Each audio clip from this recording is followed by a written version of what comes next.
Electronic shop business.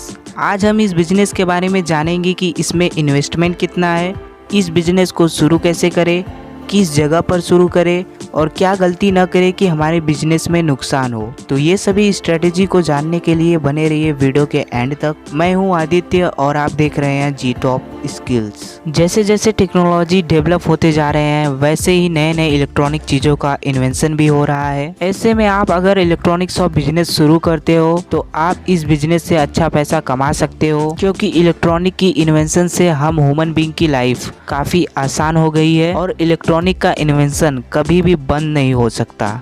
अगर हम बात करें इलेक्ट्रॉनिक शॉप बिजनेस की तो ये एक स्मॉल बिजनेस आइडिया के अंदर आता है।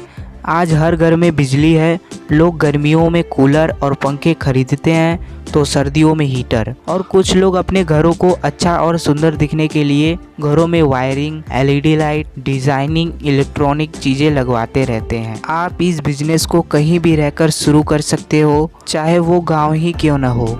ये बिजनेस प्लान एक लो इन्वेस्टमेंट प्लान है, आप अपने हिसाब से भी इन्वेस्टमेंट कर सकते हैं। इन्वेस्टमेंट करने के बाद आप इस बिजनेस से बहुत पैसा कमा भी सकते हो। अब बात करते हैं इस बिजनेस को शुरू कैसे करें। तो इसे शुरू करने से पहले ये दो चीज़ें याद रखें। पहला, आप इस बिजनेस को उस लोकेशन पर खोलें जो मार्केट एरिया में आता है, क्योंकि मार्केट में बहुत सारे लोग कुछ न कुछ खरीदने के लिए आते रहते हैं। ऐसे में अगर उन्हें आज कुछ नहीं खरीदना है मगर फ्यूचर में कुछ भी खरीदना होगा तो उन्हें आपका दुकान जरूर याद आएगा, क्योंकि उस मार्केट में उन्हें आपकी भी दुकान दिखी थी। दूसरा, यह याद रखें, मार्केट में अपना रेपुटेशन बनाए रखें। कस्टमर को डैमेज माल कभी ना बेचे, क्योंकि अगर उसने किसी को भी बता दिया तो आपका कस्टमर कहीं और से सामान परचेस करने लगेगा। कस्टमर ही एक जरिया है जो आपके शॉप के बारे में लोगों को बताएगा, तब बताएगा जब आप उसे अच्छा माल सेल करेंगे। कस्टमर के जरिए आपके बिजनेस का माउथ एडवर्टाइजमेंट भी होगा।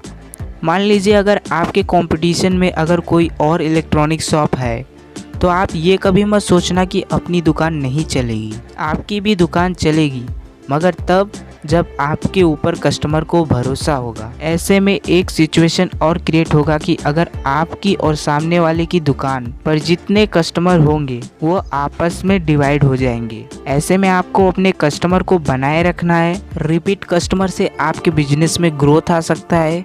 इस बिजनेस में एक गलती कभी ना करें। मान लीजिए ये आपकी दुकान ए है और ये दुकान बी है, तो अगर कस्टमर ए की दुकान पर जाता है, उसे जो चाहिए वो आपकी दुकान पर न मिले तो इससे कस्टमर बी की दुकान पर जाकर सामान परचेस कर लेगा।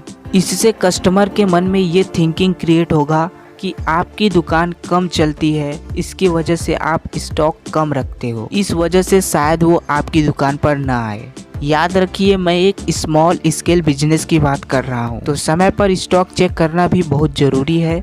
अब अगर शॉप ए आपकी दुकान है और शॉप बी, अगर कस्टमर को आप पर भरोसा है तो आपके दुकान पर जो सामान उससे न मिले तो वो उसे अगले दिन आकर आपके ही दुकान से परचेस कर लेता है। इससे यह पता चलता है कि कस्टमर को शॉप ए यानी आप पर भरोसा है। किसी भी बिजनेस के लिए कस्टमर को बनाए रखना बहुत इम्पोर्टेंट होता है, क्योंकि कस्टमर आने से ही आपका इनकम होता है। इस बिजनेस में आपकी इनकम कस्टमर पर ही डिपेंड होती है। फ्रेंड्स, तो ये था आज का बिजनेस प्लान। आपको अच्छा लगा तो लाइक, शेयर, कमेंट करना, और अगर आप बिजनेस एंड फ्री कोर्सेज में इंटरेस्टेड हो तो चैनल को सब्सक्राइब करना ना भूलें। टेलीग्राम चैनल जरूर ज्वाइन कर लेना, क्योंकि मैं उस पर फ्री इवेंट्स शेयर करता रहता हूँ। See you in the next video.